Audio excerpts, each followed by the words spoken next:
안녕하세요. 파산관계인 홍인표 변호사입니다. 관제인 연수 자료 마지막입니다. 판사님이 강의하신 개인 파산관제 업무 관련한 제언. 이거 아마 좀 도움이 될 수도 있습니다. 한번 보겠습니다. 8월 13일 날 했는데요. 저희 판사님이 하셨습니다. 강의 순서는 면책 불허가 사유, 채무자회생법 규정, 각 요건별 최근 결정례, 판례를 유심히 보시기 바랍니다. 그 다음에 개인 파산 관련 각종 사례, 제도의 파산, 선면책, 그 다음에 업무상 주의사항. 여기에서 일단 면책 불허가 사유,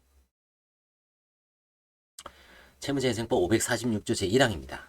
사기파산죄, 재산은닉, 불이익 처분 등, 과태파산죄, 비본지 행위 등, 부인, 불은, 뇌물약속, 공여, 공여의사 표시, 설명의무 위반의 죄에 해당하는 행위. 파산 선고 전 1년 이내에 파산 원인 사실을 속이고 감추고 한 신용거래 행위. 세 번째, 허위 채권자 목록의 제출 또는 재산 상태에 관한 허위 진술. 네 번째, 개인 파산 면책 확정일로부터 7년, 개인회생 면책 확정일로부터 5년이 미경과. 다섯 번째, 이 법에서 정한 채무자의 의무 위반. 여섯 번째, 과다한 낭비, 도박, 기타 사행행위. 통상 이제 설명할 때 면책 불허가 사유가 10가지라고 설명합니다. 여기 보시면 형사처벌을 수반하는 게 몇 가지가 있을까요? 사기파산죄, 과태파산죄, 부인불응죄, 뇌물약속, 공여, 그 다음 뇌물 관련, 그러니까 사기파산죄, 과태파산죄, 부인불응, 그 다음에 뇌물 관련, 설명의 위반, 형사처벌을 수반하는 게 5가지가 있습니다. 그 다음에 이제 나머지가 하나, 둘, 셋, 넷, 5개가 또 있고요. 그래서 총 10가지가 돼 있습니다. 형사처벌을 수반하는 게 5가지, 형사처벌을 수반하지 않는 게 5가지. 그다음에 면책불허가 사유가 있더라도 채무자회생법 564조 제2항에 의해서 재량 면책을 할 수 있죠. 파산에 이르게 된 경위, 그 밖의 사정을 고려하여 상당하다고 인정되는 경우 재량 면책을 해줍니다. 그다음에 이제 면책불허가 사유는 신중하게 해석 적용할 필요가 있다. 대법원 2004마 86 결정이 취지입니다. 채무자회생법 개정 취지. 특별한 사정이 없으면 원칙적으로 면책을 해줘라. 면책제도 이념. 새로운 기회 부여. 삶의 기회를 다시 주는 거죠. 특혜가 아닙니다. 특전이 아닙니다.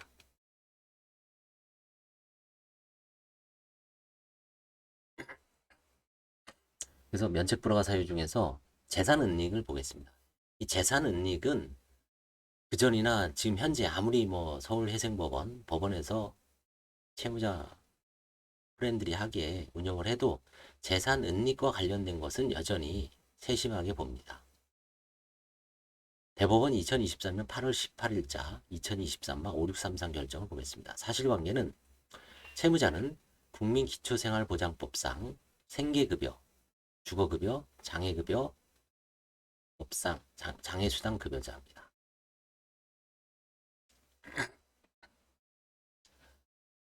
생주장, 생계급여, 주거급여, 장애.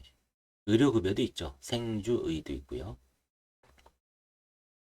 결국은 여기서 느껴지는 거겠지만 상당히 힘들게 사신 분이라는 걸 알 수 있죠.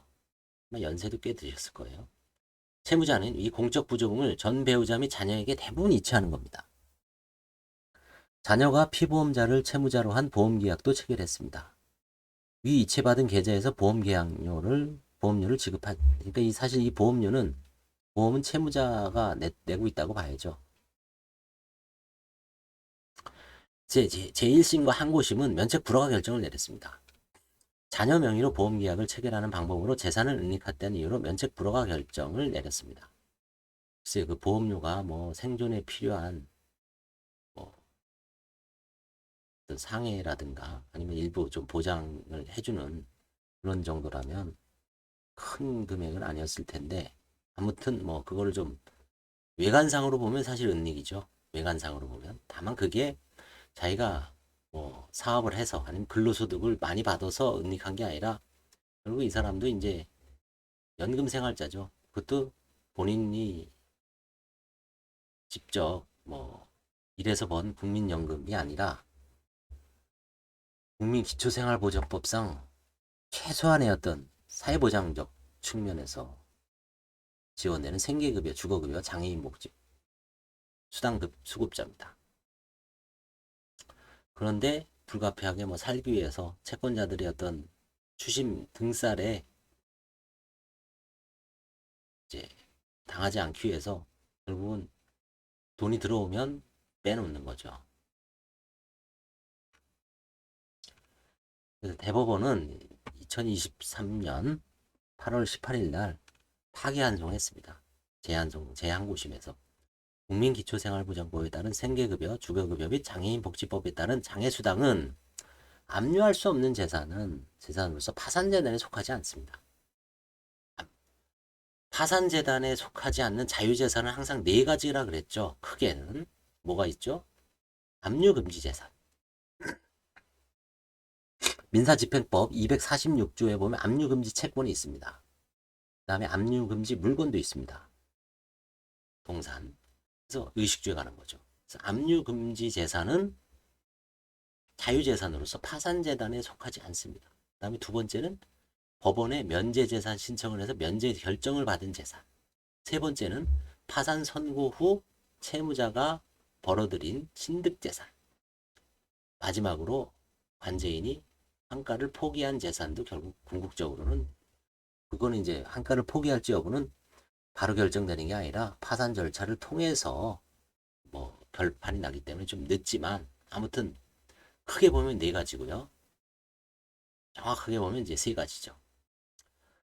그래서 여기서 장애수당은 압류할 수 없는 재산으로서 파산재단에 속하지 아니하므로 채무자가 이를 임의로 처분하였다고 하더라도 채무재생법 546조 제1항 1호 650조 제1항 제1호의 면책불허가 사유인 파산재단에 속하는 재산을 은닉 또는 손괴하거나 채권자에게 불이익하게 처분을 행위에 해당하지 않는다.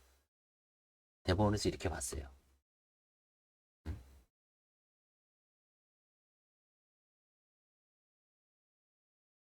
그래서 이 2023만 5633 결정, 그렇죠? 예전에도 뭐 이렇게 해석을 했습니다. 사실 채무자의 재산이어야 되고 채무자가 아닌 재산은 파산재단에 속하지 않고 그 다음에 압류할 수 없는 재산, 그렇죠? 파산재단에 속하지 않는다.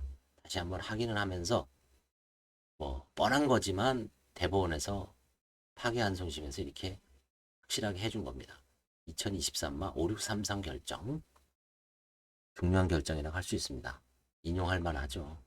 압류금지 재산에 대해서 관제인이 평가를 할 때, 그렇죠? 그거를 제시해 볼 수 있습니다. 대표적인 게 이제 뭐 압류할 수 없는 재산. 대부분 이제 뭐 파산재단에서는 압류금지 재산이 한정적으로 돼 있죠. 서울 같으면 임차보증금 5,500, 보험은 150만 원까지만 이제 보호를 해주고 예금은 185만 원. 그리고 이제 면제재산은 6개월간 생계비인데 지금 1,375만 원입니다. 약. 그게 이제 국민 기초생계비 중위소득이 60%를 다시 뭐 해서 이제 계산하는 시기이기 때문에 해마다 조금씩 변동될 겁니다. 몇만 원씩 인상될 거예요. 아무튼 압류할 수 없는 재산, 그죠? 파산재단에 속하지 않는다. 정확하게 해서 정확하게 알고 계시기 바랍니다. 감사합니다.